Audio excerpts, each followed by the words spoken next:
Fall fishing can be extremely challenging, and we often hear about how great it can be, which just adds to the frustration. Well, there are two things I look for each fall, and we'll take a peek underwater to see how they help put the odds in your favor. But first, why is this happening? Well, number one, activity levels have dropped off considerably. I know when I go on my home lake, there are many days when I'm the only one out there right now. Now, I live in the north, so things are cooling off way faster than down south, but in general, there are way less people on the water. Those fish have been used to very noisy conditions for months. Sound rifles through the water much faster than in the air.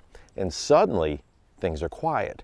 That means that what we do is much easier to pinpoint. Fish are very aware that we are coming when our boat is the only one in the area. This is where I think bank anglers have a distinct advantage right now, and that's stealth. Number two, on many lakes, the water is extremely low. That may be because the drawdown has started, or like in my area, we've been dry all summer and fall. So our lakes and rivers are at the lowest I've seen them in a long time. Those shorelines that hold my favorite visible cover are all high and dry. Number three, when the bass get really focused on bait fish, which they do this time of year, they will follow that bait all over. This means areas that held fish all summer may have less life there because the fish are relating more to the schools of prey than they are actual hard structure or cover. And number four, the water temps in your area may have started to drop significantly, which means bass may be using the sun differently than they did just a few months ago. So what in the world can we do as anglers? Well, let's go over those two solutions I mentioned in the beginning. Number one, try to find moving water of some sort. And yes, this applies to lakes too. Let's take a look at Bull Shoals right now. The first thing I would look for is some sort of water inflow. And as we can see, there just isn't a lot of current coming into the lake at the moment. And sometimes those areas that are showing some flow can be so far up in a creek channel that they are not accessible. But that is first, find stream flow if you can. And as in the case here today, that's not a great option, so I will try to see if the wind can help me. And later today, the wind is predicted to pick up. Now, even if you don't like fishing in the wind, you can still find some areas that are protected, but the wind can move that water nearby.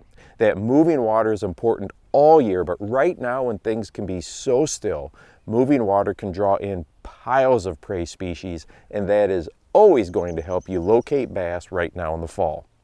And number two, and this is one of my favorites, this time of year bass will pile up on shallow rock or hard cover to catch the radiating heat from the sun. And I mean, those fish can be right out in the open. It's so easy to focus on shade that these spots are easy to pass right up. But look how many bass are holding here. There's a ton of them in a small area. The overnight air temps are getting cold, and the fish are trying to hold on to the warmth for as long as they can. Bright, sunny days can pull lots of bass to these locations, and they will sit there for a long time. But be careful, because they are easy to scare off. If you think you have found a potential sunning location, make long casts and approach cautiously. This is where I also love to let a lure soak for a long time. I will cast up to a spot where I think bass may be sunning themselves, and instead of bouncing it a few times and reeling it in, I will leave it there. If I did startle some fish on the initial cast, they will circle back pretty quick.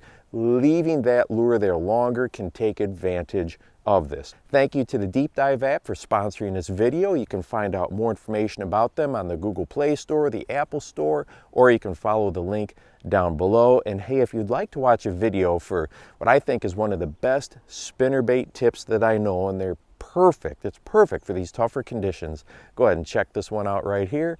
And make sure that you go out and encourage someone today. You never know how you might just change their life. For the Bass Fishing Life, I'm your host, Steve Rogers.